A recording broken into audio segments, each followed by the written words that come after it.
Hi everyone, welcome back. Today we're going to dive into the root chakra. Oh, where do we start with this one? There's so much to say about the root chakra. I feel like I could teach a whole 7 videos just on this one.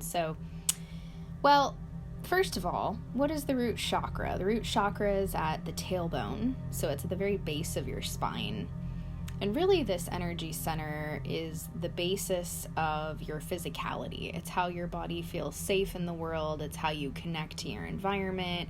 It's how your entire vessel and all of the layers, both on spiritual realms and physical realms, all intersect and come together and really allow for your consciousness to be fluidly running through your physical vessel. So without a root chakra, your whole system would be really chaotic and wouldn't really have much of a foundation to operate from. So, not that we get to play favorites with chakras necessarily, but I'm oftentimes a little surprised at the lack of attention that the root chakra really gets in spiritual communities. There seems to be a lot of discussion and push about the higher chakras and not much about the lower one. And I think it's because the amount of information and the density felt in this is really just a bit more tangible. And perhaps that is a trigger for people to really feel into. So I would encourage you to really explore that. It's a bit of what we call shadow work, looking at things that we don't necessarily enjoy, or discovering aspects of ourselves that we perhaps wish to change. These are kind of the less desirable emotions, things like that. So that's what I mean by shadow work. And so when you really discover things about yourself or traumas that your body is holding on to, oftentimes it points back to this root chakra. So I usually say, well, it's always rooted in the root. So let's say, for example, that you've got some physical pains going on in like your shoulder. And sure, you could come at the shoulder and really look at the energy and pick it apart and kind of start to work it from that angle. But what's really interesting is the more you start to work that energy, you'll start to notice that there's almost like this tiny little cord that goes right back to the root chakra. And perhaps that's an indication of some data that's trying to teach us that the root is in the root chakra, and it starts to manifest and become a bit more physical when it takes home in your shoulder. But really, it's just there to become almost like an alarm system. The physical body says, okay, if I give you some awareness through pain, then you'll actually slow down and pay attention to what's going on. So it's sort of like when we're not listening to ourselves, the body has to manifest an ailment in order to really get its communication across. And so what I find really interesting about the root chakra is oftentimes anything that's physically going on with you, no matter where it's showing up in your body, it could be your fingers, it could be your eyeball, it could be anywhere, you're going to find that data and that information pointing back to this root chakra. So the root chakra really governs your physicality as a whole. So let's say you weren't aware of the root chakra being the foundation for your shoulder pain. That's okay, because you're still going to work the energy from going right to the shoulder. So just like we mentioned in the Science of the Chakras video before this one, it's bringing that awareness that when you affect one layer, it affects the whole. But it is fascinating from a learning experience and from just an educational standpoint, if you're wanting to really deep dive into energy healing, that a lot of these physical ailments will be found to be rooted in the root chakra. At the base of your tailbone, you're going to notice that there's also a reference to the body's grounding cord. So this is where the body stays in alignment with the planetary frequencies and keeps a circulation of energy running throughout your day. Now, even if you didn't have awareness of energy and how this works, your body would still run this because everyone has one, whether they acknowledge it or not. However, the more attention you put on it, the healthier it gets and the more change that starts to be created here. So rather than perhaps working with a root chakra that's really damaged and kind of frayed and not spiraling energy very well, the moment you start to put your attention there, it starts to change that manifestation of that energy flow. So the spinal column is where we run our healing energy up and down the spine, and it really stems there from the tailbone. So the root chakra is the beginning of our healing. It's the beginning of how our physical body remembers that we are healers, whether we're conscious of it or not. And there's a flow to everything that we are that runs through our spinal column. So it's got our DNA, it has our genetic profiles, it has our what we call our kundalini energy, which is really just this fancy word for our inner healer that runs heat and cooling sensations up and down the spine to really blast energy out and recreate a solid foundation for our physicality to assimilate higher vibrational information that's trying to reach us by giving it a place to actually settle into. So the spinal column affects our nervous system, and this root chakra is really a place that governs that nervous system activation. So, because we're in a timeline right now where almost every human is really triggered into fight or flight experiences, even though that's a very natural and organic experience for the body to go through, the amount that we're experiencing it on a day-to-day basis is very taxing for our energy and extremely taxing for our physical body. So when we want to address that issue and reprogram the body out of fight or flight and reserving that fight or flight response system for its appropriate experiences, whether you're being attacked and it's really time to defend yourself, great, then you've got that reserved energy to do that. But to be running that type of energy all day, every day, creates a type of worry and fear and stress and anxiety that radiates throughout your entire body, and thus creates a totally different vibrational experience for you, which ultimately affects the reality that you're experiencing. So it's this ripple effect that we're acknowledging here, all simply because your nervous system has got this trigger that says, I need to run fight or flight all the time. And so what we're going to really dive into here with this root chakra healing is letting go of the programming, the limitation that is sitting here in this chakra, demanding that we give it some attention so it stops flowing this activated adrenaline of fight or flight. So if we think about it in terms of how can we look for the impact that it's having on our physicality, well, we can look at it as the body simply doesn't feel safe here. When our root chakra is damaged, the whole vessel doesn't feel safe to really have much more. So really, it's like the body's sending out a message that it's overwhelmed, which means now that even though there's a desire to have vibrational healing and to bring in divine wisdom and have all these beautiful experiences, we really can't receive it. And so doing some work and putting some attention on our root chakra every day is going to create a different version of ourselves that can indeed take in higher vibrational frequencies. So it's a lot like, the analogy of building a house. You have to have your foundation set before you can build a structure on top of it. So it's no different than the way our body is designed to work. If our root chakra is not functioning properly, everything else can't function properly. So this is really important to give some credit to how much our root chakra really governs our reality. So the root chakra is often blocked by fear and anxiety and this seemingly endless worry of either past or future stuff.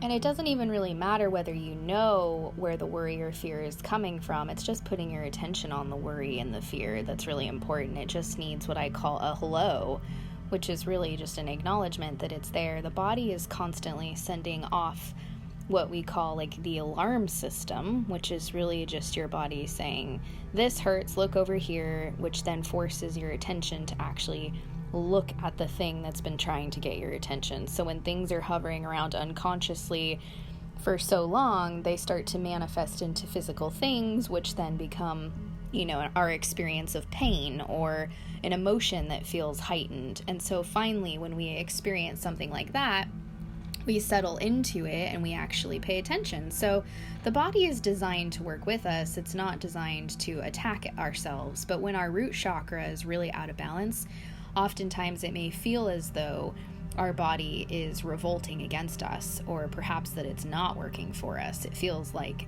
sometimes it's taken on its own personality, where it's almost being rebellious and things like that. But really, that's just an illusion. There's a lot more of your willpower at play here, trying to give yourself some lessons, and really you have to get honest and reflect with yourself and just feel into those feelings that are arising, so that way you can take the enormous amount of energy that's sitting there and start to dissipate. And by simply allowing yourself to experience it, it takes the charge out of the situation, and the charge starts to become less and less and less. It's a lot like when you're a child and you start to think about like a monster in the closet.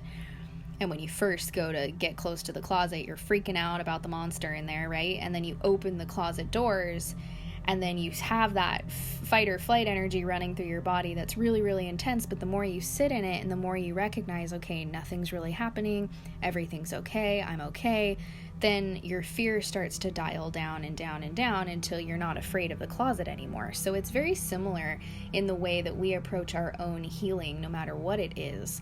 But it's imperative that we pay attention to those fears that are really trying to get our attention. And even if you're experiencing a fear in the form of like a thought that's really just hovering around your head and it feels like a mental fear, it doesn't matter. It's still rooted in your root chakra. So we're going to really dive into that in the meditation process, where we go through some deprogramming, looking at things that we've taken on from the world around us, or our parents, or trauma that have affected the way that our root chakra thinks it's meant to run.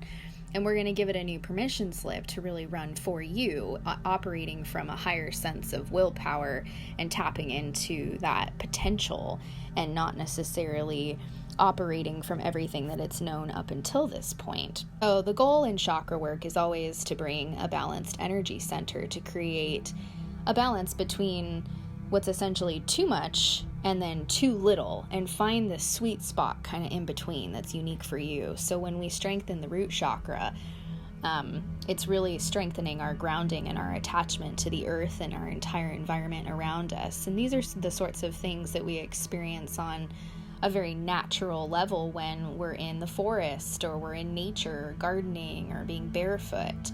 These are also healings that occur when we acknowledge certain synchronicity or symbols. Maybe it's numbers that keep sequencing and appearing into your awareness, or maybe it's colors or crystals or gemstones or fragrances. So all of these treatments and approaches will strengthen the root chakra, and it's really just your body's way of trying to communicate with you when you experience all of those different manifestations. Because the root chakra is located at the base of the spine and the tailbone area, it really represents everything that is primal. So you could say this is our primal response center. So these are when things sort of respond and react without our conscious awareness. This is the place where the body essentially goes into defense mode, or operates from kind of that historic genetic imprint of being human, and how we're constantly striving for a sense of safety. So when there's damage or some sort of disconnect, or perhaps a bunch of people trying to cord into your grounding cord through your root chakra, this primal response will kick on and start to go a bit haywire. So it happens on both extremes, whether it's a depleted root chakra or whether it's an overactive root chakra. It doesn't really matter. Either way, it's malfunctioning. And now you've got this instinct response where the body tries to either manage it all or detach because it's too much information. And so this is why we see often a lot of people whose root is sort of floating, and the cord is not directly connected into the planet, but rather they're essentially hovering slightly above that area. And this is really, really common. It's especially common for people who who have a wider range of sensitivity awareness, people who resonate with being very empathic. So when we look at the psyche and just tap into psychology for a minute here, there's a interesting interpretation of how all of us come in with a myriad of types of archetypes that we come with. So we don't come with just one, but there's ways to sort of look at pockets of energy that we have and recognize that they can be labeled and somewhat defined as a type. So we've got, the savior and the hero, we've got the slave, the mother, the child, the princess, the prostitute, the teacher, the wizard, the seeker. So there's all these different types of archetypal labels, and we all come in with a mix of them. So when we are acknowledging some of the root chakra information through the archetypal reactions, it's interesting to note that, in the archetype of the savior or the hero, for example, their root chakra might indicate this acceptance of many people cording into their grounding cord, cording into their root chakra, so that way everyone can feel safe. So there's like a need that the savior and the hero has to feel important, to feel like they're impacting the world, and through that need that they are sort of radiating out in a frequency, it therefore creates a weak point and a vulnerability and allows people's energy that is not them to essentially climb in and cord through, because their body is like a moth to a flame looking for a solution. They aren't always consciously aware of this, of course, but there's a looking for a good way to feel relief and to feel safe. And if your body is radiating that type of frequency, then other people are going to go, ooh, that feels nice. I'm going to cord in right here where I can get my need met. So it's just interesting to look at archetypes and recognize that there's, both sides of the coin here, and the players are equally agreeing on some sort of unconscious level. So maybe on the flip side, we look at the archetype of the slave. This is somebody who lacks a lot of willpower, feels sort of trapped and controlled, and is constantly submissive and looking for somebody to give them direction. And they tend to be sort of dwelling in a type of apathy or depression and just kind of lower vibrational, dense emotions. So this type of person's energy field in the root chakra may feel a sense of just depletion and lack of safety. Maybe there's a lot of trauma in this archetype where their body is not convinced that it's actually safe to be here. So when you go to sense the root chakra in this person, it may feel as though there really isn't one. It may feel that it's just barely turned on, and perhaps it's not really allowing a grounding cord to fully function. One more archetype that we could look at is the archetype of the mother, whether this be, like a physical mother or just the energy that people run as mothering. But in this case, I want to touch on just the shared cords that go on from mother and child, because a mother's root chakra really changes after they give birth to a baby. There's an umbilical cord that runs through the mother and child through the entire term, but even after that cord is severed, there's still an energetic imprint of that cord carrying on for the first 2 years of the child's life. So the way that we're designed is to allow that sort of connection to occur, knowing that it's temporary and that it's really about the safety of the child and the mother having an open communication line with the child to know what the child needs. So those are just some interpretations of how to look at a couple archetypal default reactions and how they relate to the root chakra. Moving on here, when we are looking at the sound frequency that's emitted from the root chakra, it's associated with different tones and frequencies that can be simplified into using your own voice to connect with that space. And when we do that, we can, a lot like the more common knowledge of saying Om for the third eye, the root chakra is associated with Lam. So that's Lam, Lam.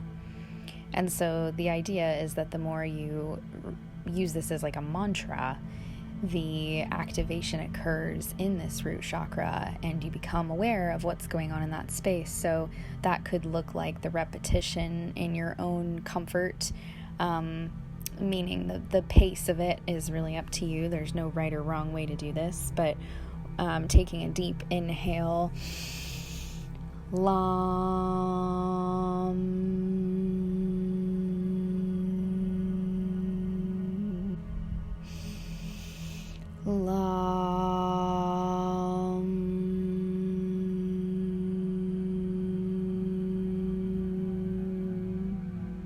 Another way would be lum, lum, lum, lum, lum. So you're going to find something in that general ballpark just to play with this and really discover what feels good for you. Now, this is really an origin from the Tibetan technique, but really it's much more of an Akashic records memory, because even in Indian and Chinese and Greek and native indigenous and all kinds of other past life experiences we've had, and Egyptians, they all used different tonings and sounds for breathing and chanting and having vibrational sound exercises, and they would come together as a collective and in a type of amphitheater and all do this together. So it was really like a profound healing that would occur as a city. And so even though we don't necessarily practice this on a mainstream level in our day-to-day, our chakras are still giving off these same frequencies and are quite capable of adjusting to a more balanced space when we do this type of toning. So you may notice that if you play around with this, that maybe when you're doing Lam for the first chakra, you actually feel a release in your throat, or maybe it's in your head. And so that's just giving you some indication that there was something that perhaps was rooted or corded into the root chakra. So when you were creating that healing in the root center, it helped assist you release some other information and data and stuck energy and things out of your other chakras. So they're all interconnected. And when we think about how our body is really running on a type of impulsive frequency, it's interesting that in this type of chanting or in this type of toning with your voice, you really are activating your healer ability, because you're using all of your chakra systems at the same time as you are creating that vibrational frequency through your throat. The reverberation of that tone actually radiates through your entire being and creates a sense of balance almost instantaneously. So, and remember that when you do this, the body might remember other lifetimes that you did this work. And so you might notice if you close your eyes that you start to pick up on some information from those past lives, whether it be Egyptian or Tibetan or Greek or Indian or Chinese. It's going to stimulate the memory bank of your soul, and you're going to have this recollection of other times and start to pull that energy back from that time period into present time in a way that really serves you.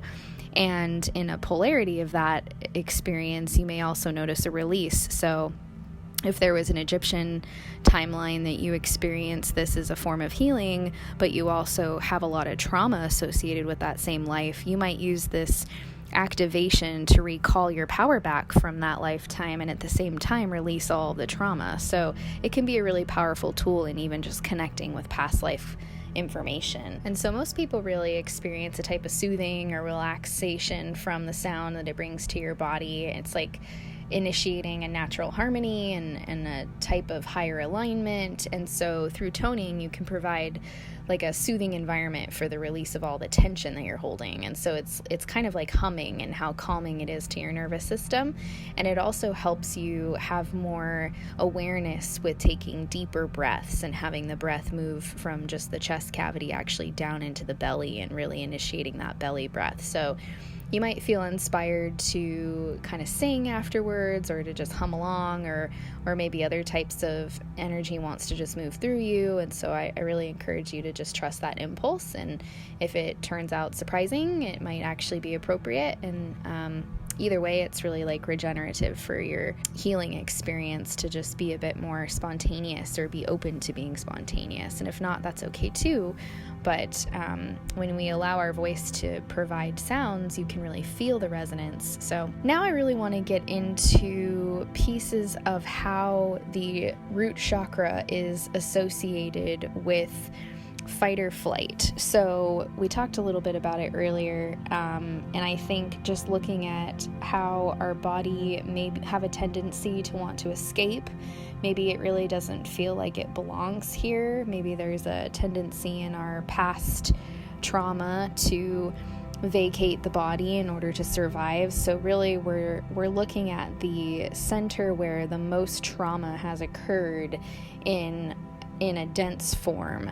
And so as it relates to color frequency, it's interesting to note that the root chakra is corresponding with the color red. Now, that doesn't mean that when we look at your root chakra, or the layer that's created from the root chakra, which is the first layer around your body, the etheric layer, and that does not mean that should be red, or that if it's not red, that there's something wrong. So everybody has their own information going on there that can change the frequency of color that's associated. So even though we initiate a type of healing with the color red, doesn't mean that we should seek a level of perfection with that. And so when we look at just the energy that red encompasses, we've got, again, a polarity experience. On one side, on the higher vibrational aspect of red, you could see this as various different shades of red, but you could also interpret it as, okay, there's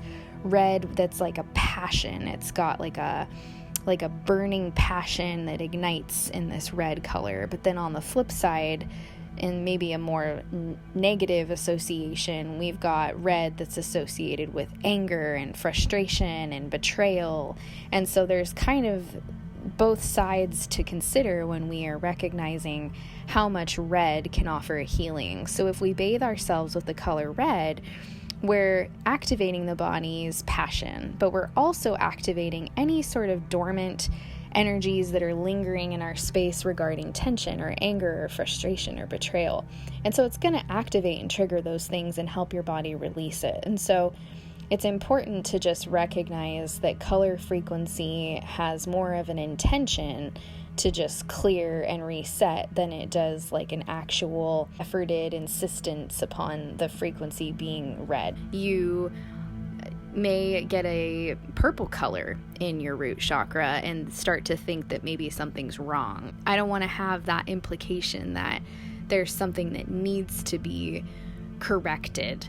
There's more of just an observation of what color you're running there. And we still offer, even though purple's running there, we still offer it the frequency of red to heal. And we actually give that red to the entire body. So the entire body gets to benefit from that release. So I hope that makes sense, because even though we're touching on how color frequency relates to the chakras, I'm also aware that it's very easy to get tricked into thinking that something's wrong if that area is not red. And in my experience, that's actually the opposite of truth. Everybody finds their own rhythm, has their own information stored there, and you're going to use whatever color really needs to be there. Now, let's say you're looking at your root chakra and it's more of a gray. Well, that might be an indication that there's, some kind of block or vacancy going on, meaning that you're not really occupying that space fully. And so now we've got this color gray as an observation to really recognize that something's discordant in here. And so as we give it a red color to cleanse, you may notice that it starts to change and release that gray, and a different color starts to shift here. So all it's asking for is some attention and some healing through your focus and intention to create change.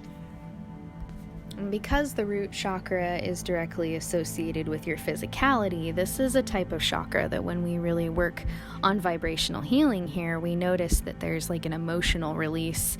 And So any sort of repressed emotions or things that are pent up and need to be released, we can't really bypass it here, and this is really where the body holds on to those triggers of the physical and emotional reactions. So you might notice that the more you work the root chakra, your eyes and nose may water, or you might start to notice like phlegm releasing, or you might cough and your sinuses might be aggravated, or you might start to feel tightness somewhere in your body, and a heartbeat might take on a different pace. And so there's a lot of different buried information and memories that may come flooding into your consciousness. And so this is actually a healing, but don't be surprised if it stirs up emotional and some sort of physical blocks that you've been holding there that's essentially been preventing you from breathing properly and really living to your fullest potential. So if you're accustomed to holding on to all of these things, then you may notice there's a fear that arises about, if I release this, something terrible is going to happen, or I'm going to lose control, or I might be violent or crazy once I really open this. And so I'm just here to reassure you that I've never met anyone who's really become mentally or physically ill as a result of expressing these emotions and blocks. It's really people who have too much control that really leads to a type of illness. Releasing control for a while can lead to, feeling relaxed and healthy, and realize that there's a greater level of trust when we really let go and just allow ourselves to release, and know that you're only going to release what you really don't need. You're not going to release something that is still teaching you or is necessary. It'll just come right back. So irrational stuff will come up because you're opening a box of repressed emotions, and know that, you could have gone, over 30, 40 years of holding on to some of these things, because oftentimes the most dense traumas occur in our childhood. So depending on, how long you've been holding on to it, it could be a really intense thing that you go through in order to really work through what that was there to teach you. So it's a bit like a roller coaster of acknowledging and releasing any emotions, being willing to express them. You might find yourself yawning or screaming or crying or having to pee. Those are all signs of the body trying to help you release some of that. Even like having shivers or like a cool sensation where you start kind of trembling. You may get the urge to really start moving your body around. Like all of these things, just allow them. It's very much about being in a state of acceptance as much as you possibly can. And so you can really allow yourself to release whatever needs to be released. You're not resisting it. And so you might have these guttural sounds that you want to make. I mean, this is really your primal center. So these like very exaggerated sounds and things make a lot of sense, especially when we tap into this energy. So you might even find yourself howling like a wolf and, maybe just crying like a baby. And so try not to judge yourself and just welcome the emotions, no matter how painful or how wonderful they are. You're going to feel both. So this is why people shy away from exercises with their root chakra, because it does seem at first to make things worse. But they aren't really going into it with a sense of allowance, realizing that once you get past the kind of climax peak point, it actually starts to lessen and you create a massive change. So if you're really trying to allow this transformation to occur, I'd encourage you to really spend at least about 10 to 20 minutes working with your root chakra, so that way you can come full circle with the release and not give up kind of halfway through. I hope that makes sense. Again, there's no rules, but I'm just noticing that there's a pattern in clients that I've worked on, and just realizing that there needs to be like a full about 20 minutes before the body can really regenerate the next layer. So sometimes I think people get scared and have an experience, and then they cut themselves short and they don't actually get the peak high of the experience, which is a bummer, because then they have this idea that healing is very heavy and tumultuous and painful. And while that is true, there's also the opposite, right? So there's also the bliss and the ecstasy and the joy that comes from a release. And what you choose to bring in after you've released something is really high vibrational information in a form of healing that is like the greatest, most profound gift, because everything else in your energetic field has to match that. So it's important to not really stifle your natural impulses and allow, the benefit to really form from this type of release. So this also changes the way that your body holds on to stress and the way that it automatically pumps adrenaline and hormones for fight or flight. And so again, that adaptation really served us in primitive times when we had to like kill someone or run from being attacked. But now we don't need to be running that so strongly. So there's really a perfect time for this type of clarity to occur in the body, where we don't have to be in a state of anticipation all the time. So we've got red as association with the first root chakra. We also have, in musical terms, the note of C.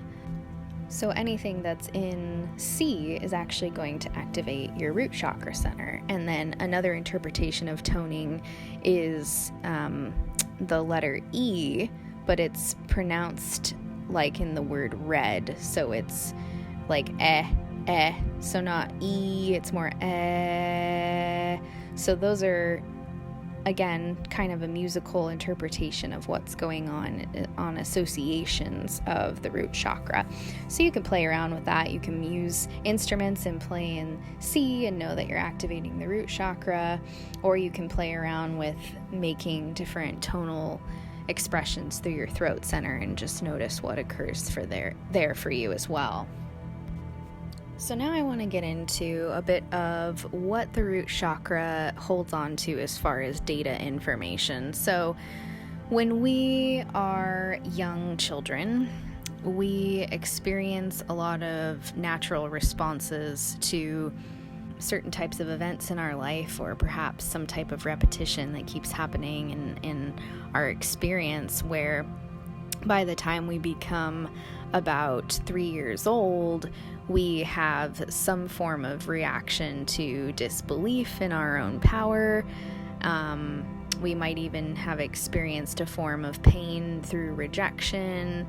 Maybe you were trying to give a lot of love to your parent who was busy and didn't really recognize that it would be appropriate to like slow down and really be present with you, and so you were in a sense rejected, and now the pain is sitting somewhere in the body and has disconnected you from your root chakra. So by adulthood, most people have closed down, or not fully closed, but have started to really shut down their chakra centers. And usually in adulthood, there's about 2 or 3 of them that are really, really traumatized, and oftentimes those 3 tend to be the root, the sacral, and the 3rd chakra. So the 3 lower chakras, sometimes the 4th chakra is also involved there.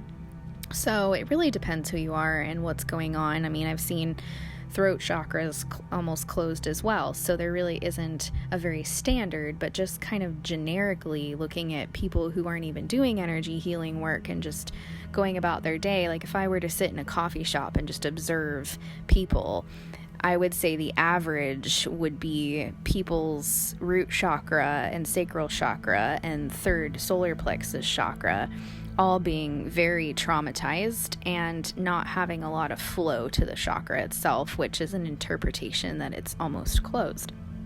So when we have these natural kind of primal responses to events and our relationships in our life, it can really change the way that our body runs our energy. So if we've been in a relationship at any point in time, whether it be romantic or family related, that denied our power or suppressed us in any way, maybe you didn't really get your needs met, didn't really feel loved or respected or cherished or honored, all of those types of experiences, we hold details of those traumas in the root chakra. So the reason why the density of energy feels kind of thick and heavy here is because those are all very physical experiences. Now, when we have some sort of trauma that occurs in, let's say, the sixth chakra, which is up in the center of your head and your third eye, that might look a bit more like a trauma of psychic attack. So that would be,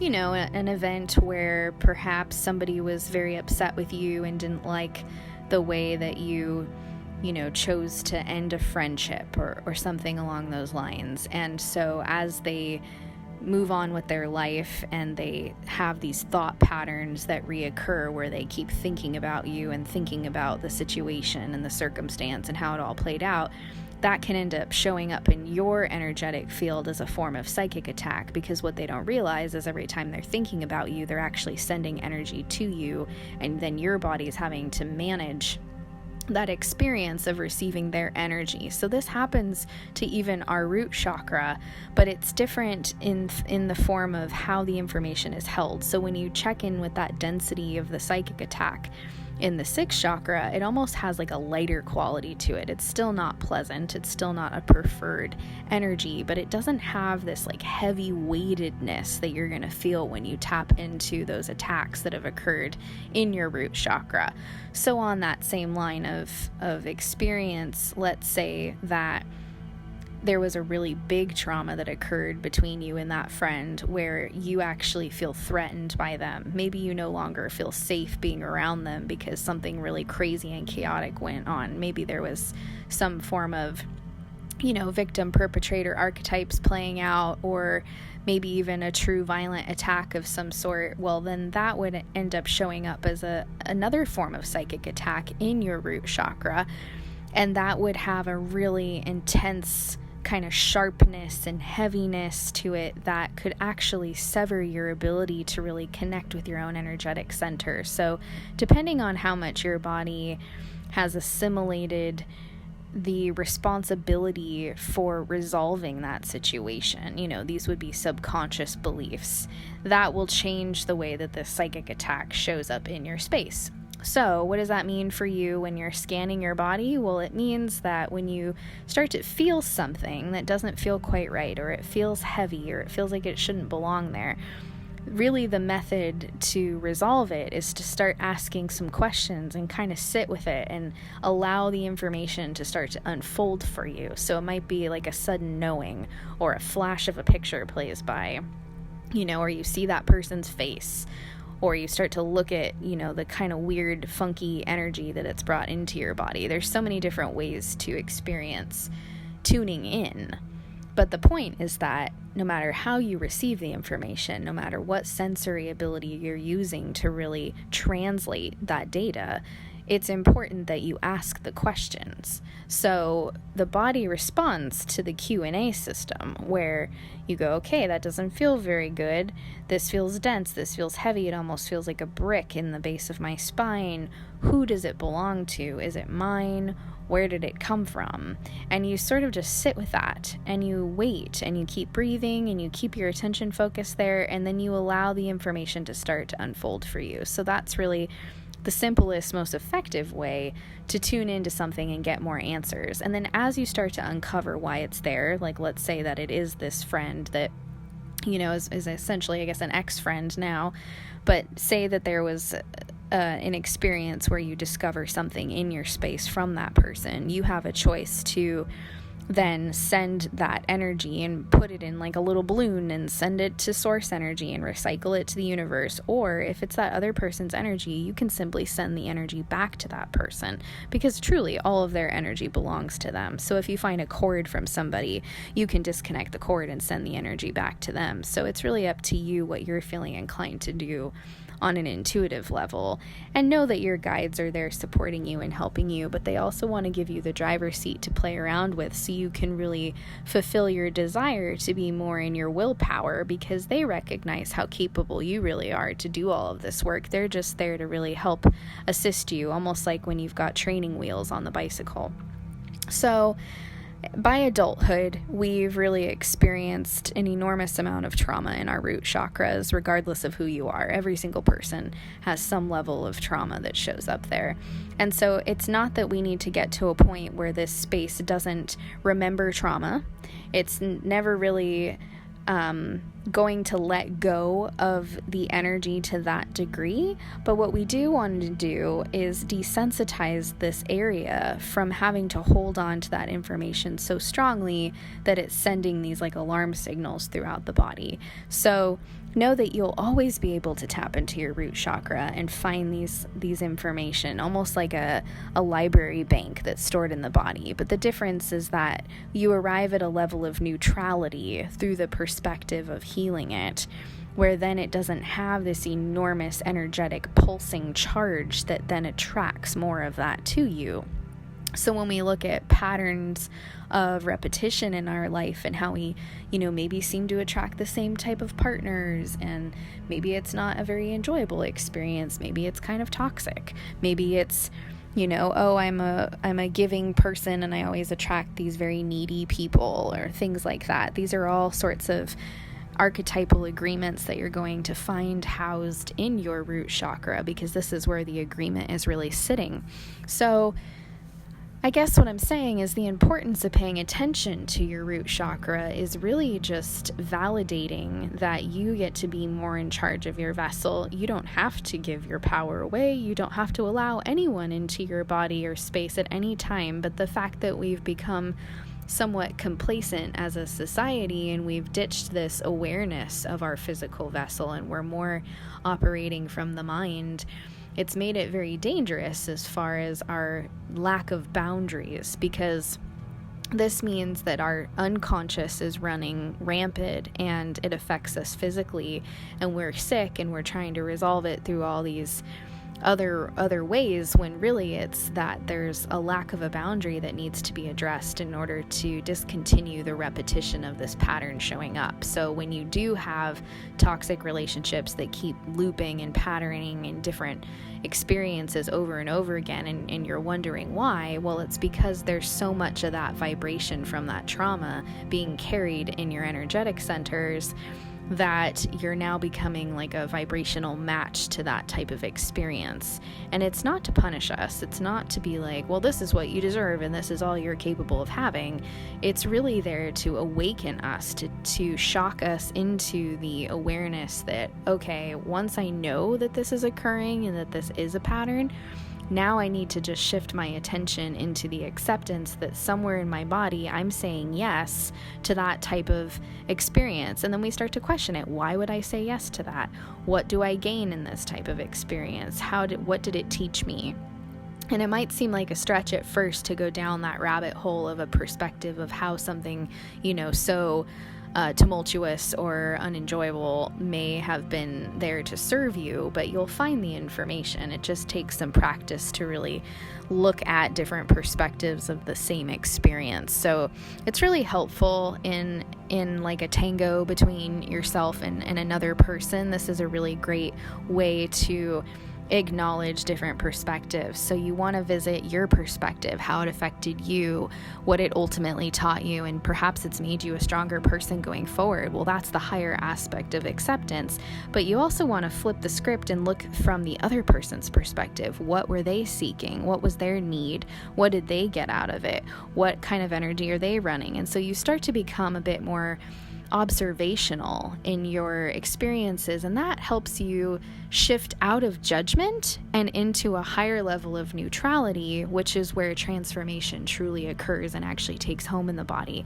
And when you allow yourself to arrive at that type of experience where you're not really valuing any of those perspectives over the other, you're just sitting with all of them and kind of observing and looking at all of it, that gives your body permission to say, cool, I don't have to say, well, this is the one I'm going to choose and take with me. I can just say, look at all this stuff. Look at how it affected me in all these ways.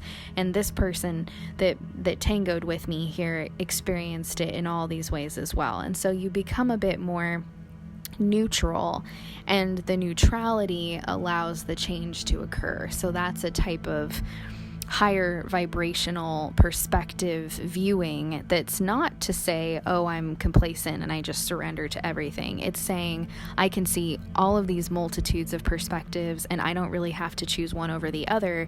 I can just have them all here side by side and realize that I got all of this out of it. So that's a really important, huge aha for healing. That is the pivotal piece for any healing work that you do, to be willing to dive into your truth about all the various perspectives and how things have affected you up until this point.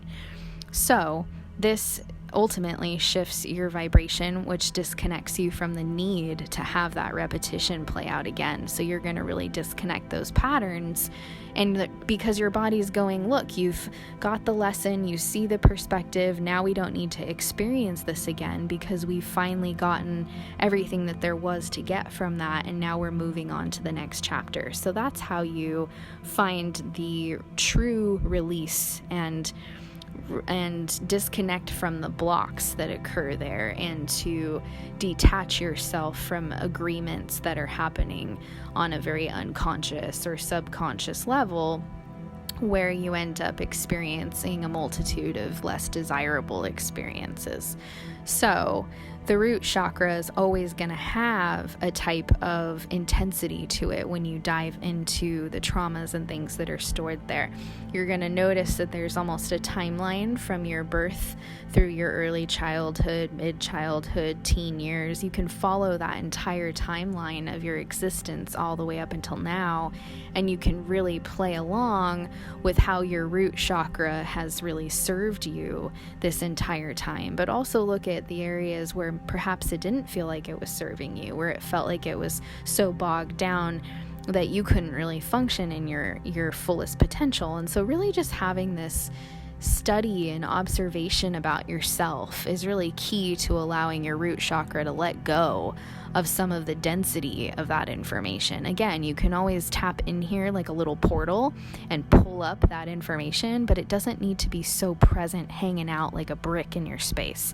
So I hope that makes sense, because I believe that when people teach this type of stuff, they tend to give off this impression that once you release it, it's gone forever and you don't need to ever revisit that again. And I just don't think the body works that way. There's such an intelligence in the body that really our goal is not to completely erase that information of what's occurred, but our goal is to create a balance here. And the balance means taking the charge, the intensity, the density out of the experience, so that way we create a more neutral zone, because as our energetics run from that neutrality, we start to manifest and match things that are in a much higher vibrational setting.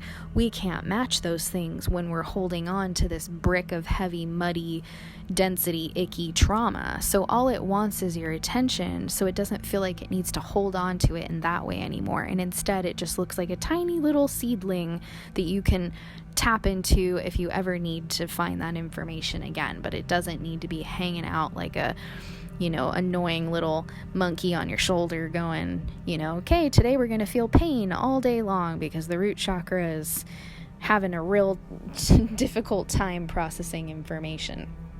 So let's look at perhaps a higher vibrational experience of the root chakra. So let's say that you're out in nature spending time through the forest or in the mountains or maybe in the desert, whatever really feels good to you to really tap into. But just imagine that you are having that type of experience, and I want you to recall the feeling in your body that you feel when you've been there for more than 15-20 minutes. It's like the body just naturally matches that frequency and allows yourself to release from that root chakra. It's like you develop an entirely different frequency through the root chakra by assimilating your energy centers with nature around you.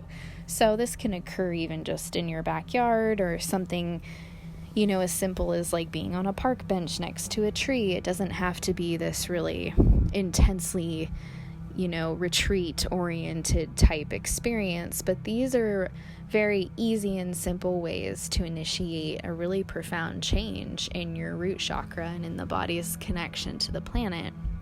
So when we're doing root chakra healing, I think it's important to do all of these things. Yes, sit down and have your meditation and do your observations and play with, what information's being held here, and kind of look at it from a perspective of getting to know your own intuitive development, but also bring your body into a place of more effortless healing that doesn't require the mind, and just allow yourself to be present with nature and let the body do what it does naturally and release and reset itself. So having a combination of both is really key to holding on to the changes that you're making in your root chakra. If we don't gift ourselves the ability to assimilate in nature, we're not really giving our body what it really needs. So as much as I honor doing meditations in our home or in our car or wherever you can do it is better than not, but it's also really important that we set aside some time and really prioritize bringing our body into a physical place where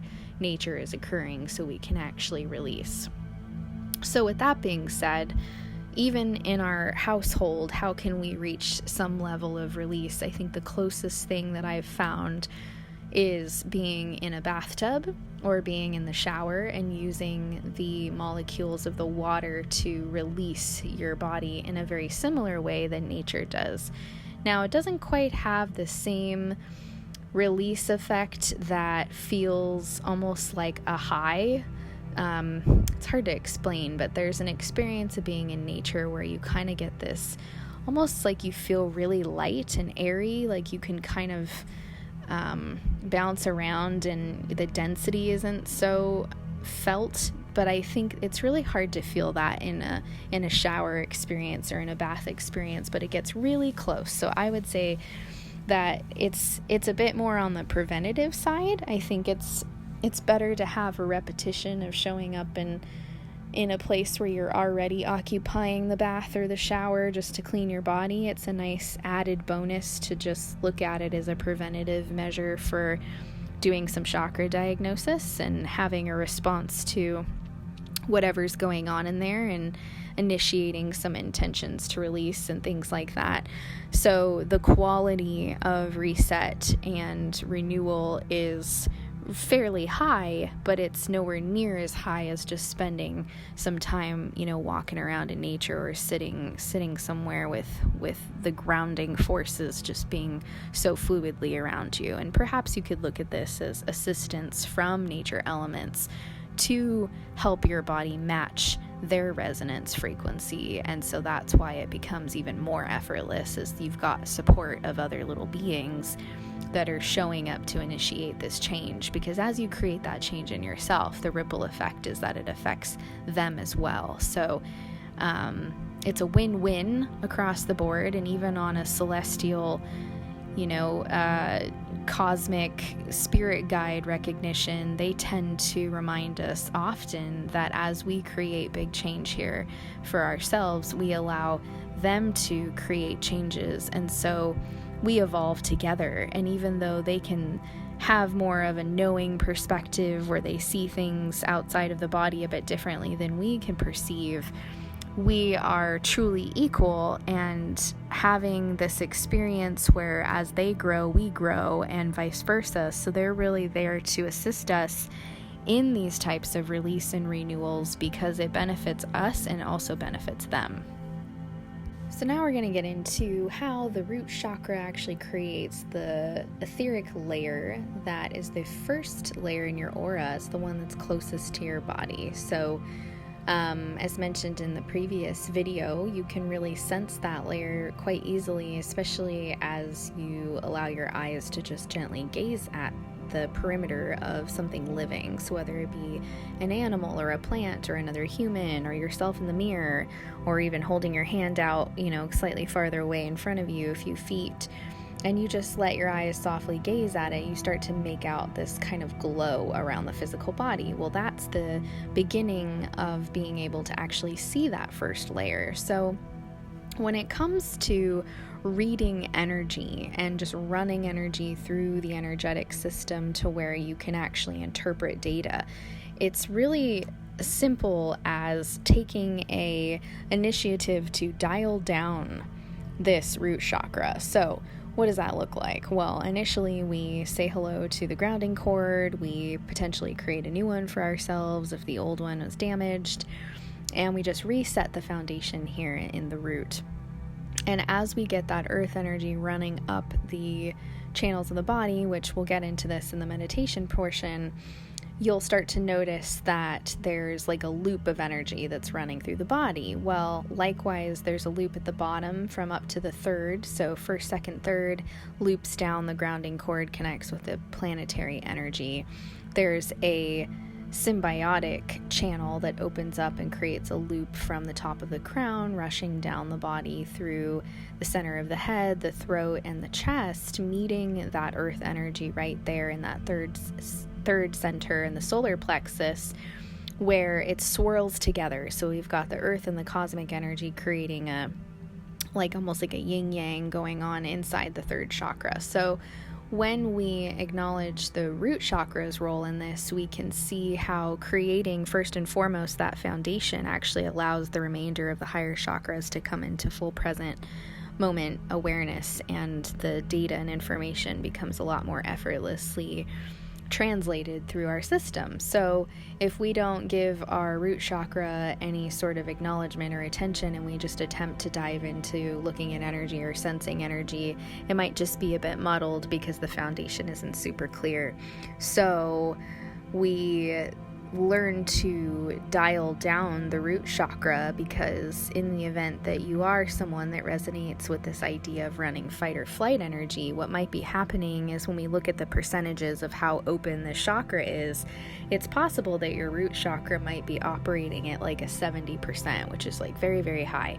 Anywhere between like 70 and 90%, really 70 and 100%, but anywhere in that ballpark means that something's kind of going on in this center where this energy vortex thinks it needs to be just blasting open and running a lot more energy than's actually necessary for our survival. So in an effort to minimize how much density you're sort of reading and interpreting energy from, we just imagine creating a dial on this root chakra, and as we dial it down, it becomes much easier to assimilate and interpret information from using your higher chakras. So the system's all working together, but you're not necessarily wanting to read the remainder of energy and translate things through the root chakra as you are, intending to read somebody's aura, for example. So I hope that makes sense. There's a process of, yes, going into your root chakra and reading what's going on there,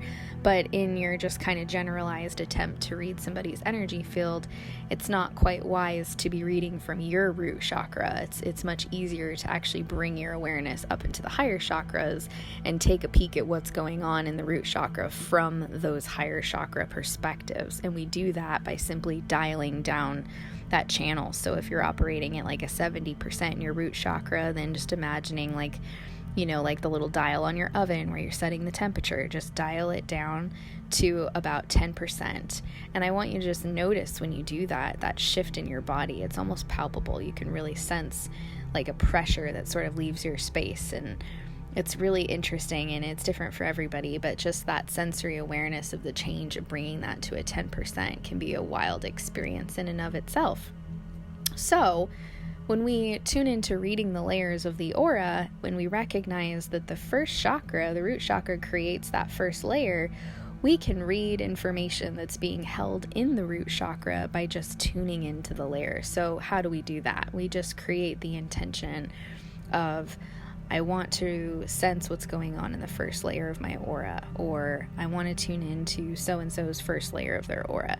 And you kind of just postulate that intention, and then you sit and pause with it, and you just keep your attention focused on it for a moment, and then the information starts to just reveal itself. And that's when you start to pick up on little tiny subtleties that all make up the translation of your body using the data and saying, okay, well, now I'm going to use my knowing center or my hearing center. Maybe you hear things, or maybe you're going to start to see symbols or signs or kind of like a movie, scenes just flashing across your screen. So you're still tuning into the root chakra's creation of this first layer, but you're not necessarily reading from the perspective of the root chakra.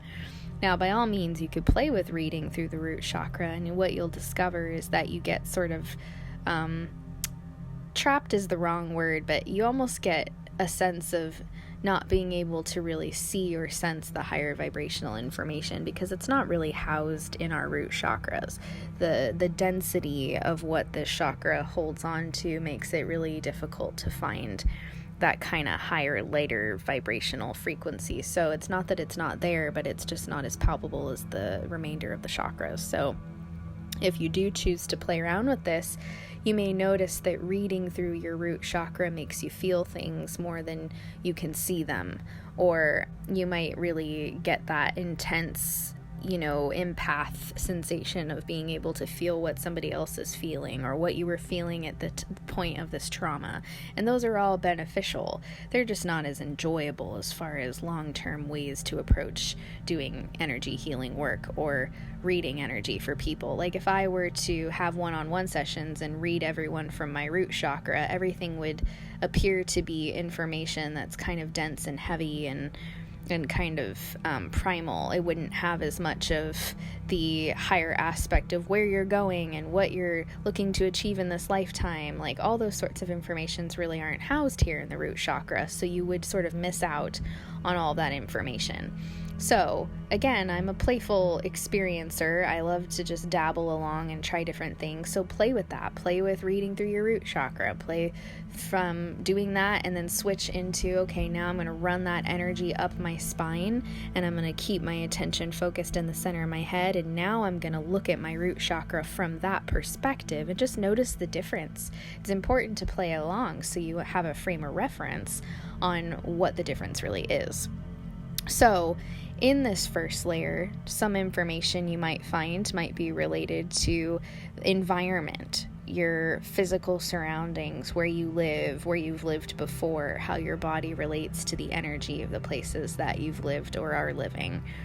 You might also see a lot of like illness, disease, or something that might just be out of alignment, perhaps in your body. So whether that's like a physical pain that's kind of reoccurring, or maybe you've got like arthritis or like an imbalance in your hormones, things like that. You're going to find that type of information stored here in the root chakra as well.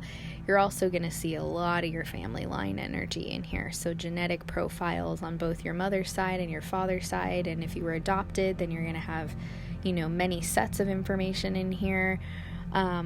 The other thing that you may start to notice is a lot of your childhood energies are stored here in this first layer as well. So you can tap into various forms of childhood experiences throughout your energy centers, but the first chakra tends to be the one that holds on to most of the kind of framework of what's made you you. So those really big chapters of your life that created your personality, that created how your body interprets who you are, things like that. So you're going to find those pieces of information stored here. And of course, like we talked about earlier, lots of trauma is stored in this layer as well. So whether that be trauma that you took into your body based on people around you, so it could be like your parents' trauma that you took in as a child. It could also be programming from like religious or a spiritual upbringing. There's also a lot of genderized things that can show up here. We do see that in the second chakra as well, but it does tend to show up and start in the first layer. So things kind of bleed together, and you'll notice that sometimes when you're looking at the first layer and then you tune into the second layer, sometimes there's some overlapping information, and that's because it's somewhat of a big vibration for your body to be interpreting. Like gender roles, that's a big deal. That's like a lifetime core issue that we're always going to be sort of learning and growing from and perhaps struggling with. So identity, things like that all show up in this layer. And the movement energy that shows up here, I noticed that if there's some need to get your body somewhere else than where you've been, that information tends to show up in this layer. So this is oftentimes when I gauge a read that somebody needs to take their body to the ocean to get a healing, or they need to take their body to a certain area of the world. Like, an example with me is that sometimes I get this inclination in my root chakra in the first layer to go to Sedona, and I still haven't gone, but I know that it's there, and it's sort of like a little seedling in my space that's like, at some point you will go there. And other ones have been like Shasta and Hawaii, and so when you do bring yourself to those places, you end up getting a really intense root chakra activation that resets the body. So when I brought myself to Shasta, it was really palpable change in the way my body felt afterwards. And so sometimes you get this intuitive sensation, like a calling, a magnetic pull, to go somewhere to not only anchor your own light for the rest of the world in service to the planet, but also to receive. And so it goes both directions. And so when you're looking at somebody's first layer, you might pick up on some of those needs to create that healing for yourself or for this other person, whether you're reading yourself or someone else. Let's see, first layer info, what else? How you feel about yourself, whether your willpower is very strong, whether you're attached to this life. It's hard to explain without going down the rabbit hole of like depression, but in a sense, this is where you're going to discover your truth about how willing you are to be here, to be present in this time. And we all know that this timeline is quite funky. It is very difficult to be a sensitive person alive in the world right now, and it's been that way for many, many lifetimes. However, this one is really unique in the sense that we've activated our sensory abilities so high. So coming in with those and experiencing a world that feels a bit archaic at times can really be a stark contrast that tricks our body into thinking that maybe we don't belong here. So the whole black sheep concept, and even just this sense of, I'm not from here, I feel alien, things like that. That's all the kind of programming and awareness that you're going to find in the first layer. So you might find other things. You might find a bit about relationships here. Usually that's found in the second layer, but again, sometimes I see the first and second layer bleeding together because they play such a big role in like our choices and free will and how we create like physical change. So sometimes when we're really going through a really big chapter of disconnecting or creating relationships, it can start to show up here in this first layer as well. So how you're relating to the world around you is a big deal as far as what shows up here in the first layer, whether that be a positive perspective and a negative perspective. Just analyzing both is really what I would encourage you to do. A really important imprint found at the tailbone, that radiates, projects itself into the first layer is really the question of, did you receive unconditional love and physical affection in your childhood, and how it relates to your will to survive and how grounded your body is willing to be based on that information. So this actually plays into how your body feels capable at manifesting your desires. If you're not feeling comfortable in your body, then the body is not really all on board with you creating these manifesting changes. So it's really important to just acknowledge both at the physical tailbone center, but also this first layer, the variance of information that kind of sticks and takes home here that ultimately changes the way our reality serves us.